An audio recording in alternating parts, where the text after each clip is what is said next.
सियासी जमातों से मुशावरत मुकम्मल हो गई। इलेक्शन कमीशन ने ब्यूरोक्रेसी से मुतालिक बड़ा फैसला कर लिया। ये रिपोर्ट देखिए।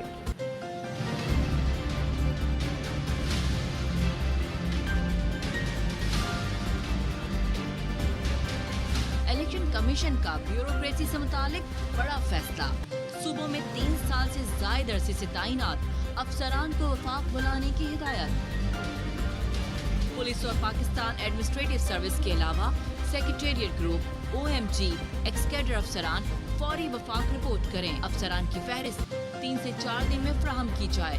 इलेक्शन कमीशन का सेक्रेटरी एस्टेब्लिशमेंट डिवीजन को मरासला। इससे पहले इलेक्शन कमीशन के एक और इजलास में हल्का बंदियों के दौरानिये को कम करके इंतखाबात के शेड्यूल का ऐलान करने का फैसला भी किया गया था। इलेक्शन कमीशन इंतखाबात के हवाले से मुस्लिम लीग नून, पीपल्स पार्टी, जमीयत उलमा इस्लाम, PTI